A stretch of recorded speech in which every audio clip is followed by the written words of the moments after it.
Hi everyone, welcome to my channel.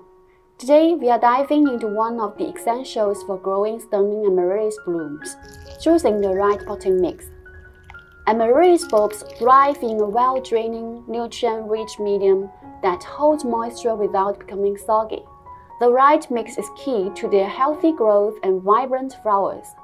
You have two options: buy a commercial potting mix or create your own custom blend.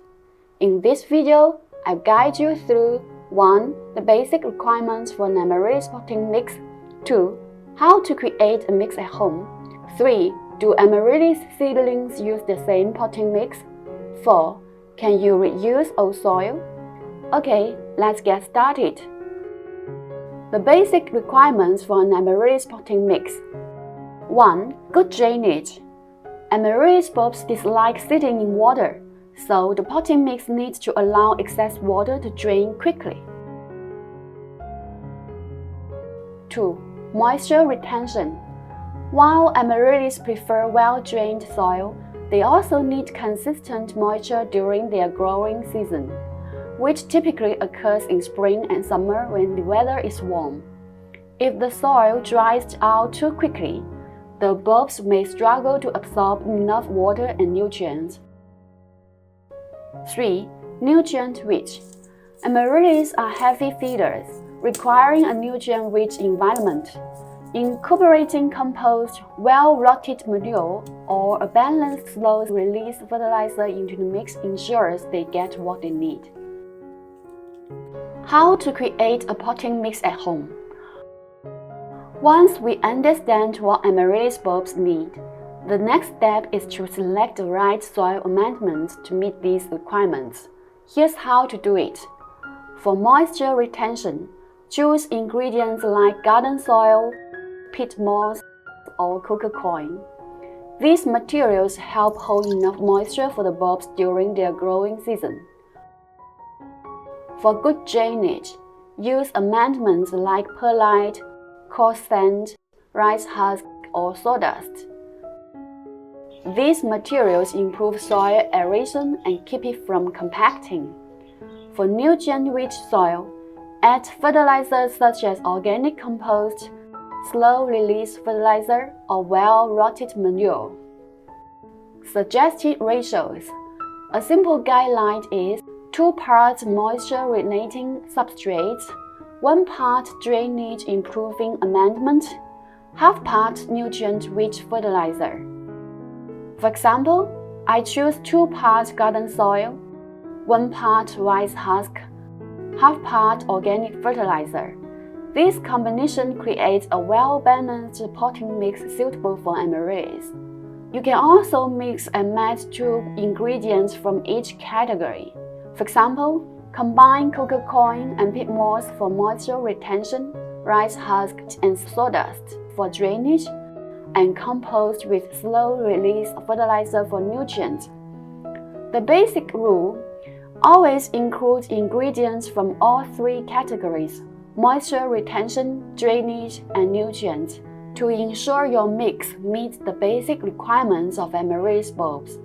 With this approach, you will create a custom potting mix that is light, airy, and well-balanced, able to retain moisture without becoming waterlogged. Do amaryllis seedlings use the same potting mix?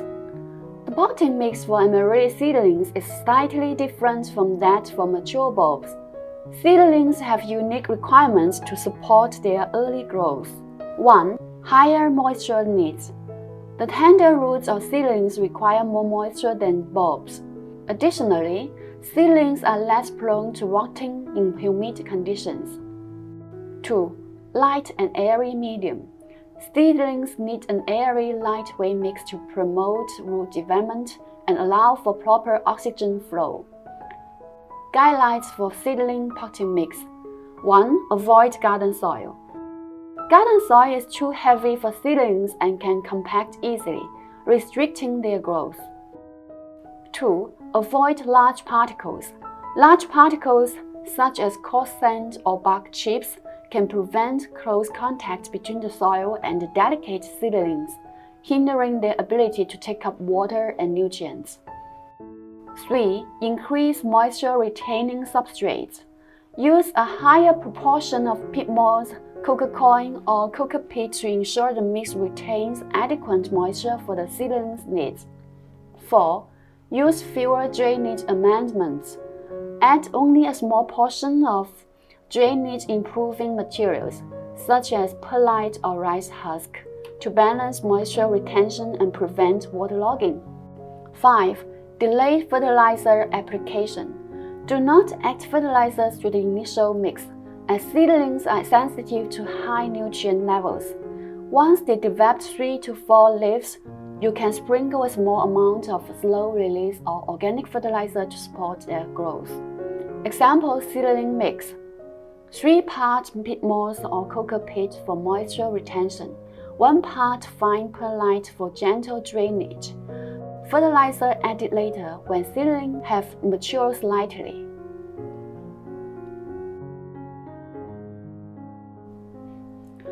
Can you reuse old soil?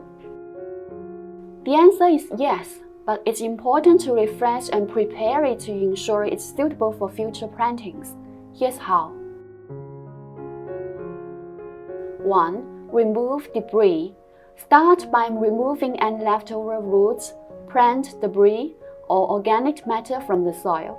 This helps prevent the buildup of pests and pathogens that could harm new plants. 2. Sterilize the soil, optional. If you're worried about soil-borne diseases or pests, you can sterilize the soil by baking in the oven at 100 and 200 degrees Fahrenheit for about 30 minutes. This kills harmful organisms while maintaining the soil structure. Alternatively, I prefer a natural method, spreading the soil under midday sunlight for a few days to sterilize it. 3. Replenish nutrients. Soil loses nutrients after a growing season, so it's essential to refresh it with fertilizer. I typically use a ratio like this for refreshing old soil: 2 parts old soil, 2 parts new potting mix, with ingredients like perlite and coco coir to improve texture and drainage. Half part organic fertilizer, such as well-rotted manure. How to refresh compacted soil with composting. If your old soil has become too compacted after years of use, it's not advisable to use it directly for planting. Instead, you can either discard it or refresh it using a composting method. I personally use a sandwich-style composting method, which is simple and effective. Materials you will need: 1. Carbon-rich materials, dry. Examples include dry leaves, peanut shells, sawdust, cardboard, rice husk, or egg trays. 2. Nitrogen-rich materials, moist. These include fruit peels, vegetable scraps, weeds, soybean residues, coffee grounds, or tea leaves. 3. Fruit enzyme or effective microorganism. These accelerate the decomposition process. All the materials should be chopped into small pieces. Steps for sandwich-style composting. Choose a pot, container, or foam box. It can have holes for drainage, but it's not essential. Laying the materials. Start by spreading a layer of old soil at the bottom of the container. Add a layer of carbon-rich materials, and then sprinkle some fruit enzyme over the layer. Add another layer of soil. Place a layer of nitrogen-rich materials and sprinkle a small amount of fruit enzyme compared to the dry layer. Add another layer of soil. Repeat the layering process or add the remaining materials together in the same ratio. Finish by covering everything with a thick layer of soil to prevent pests and odor. Lightly water the compost, keep it moist but not soggy. Cover the container with a black plastic bag to create a warm and humid environment. In warm summer weather, composting can take 30 days, but for best results, allow 2 to 3 months before using. In winter, the process takes longer, 3 to 6 months or more, depending on temperature. By using this method, you can turn compacted old soil into nutrient-rich compost. Then you can use the compost as organic soil or fertilizer for your plants. Thanks for watching, and I will see you next time. Bye!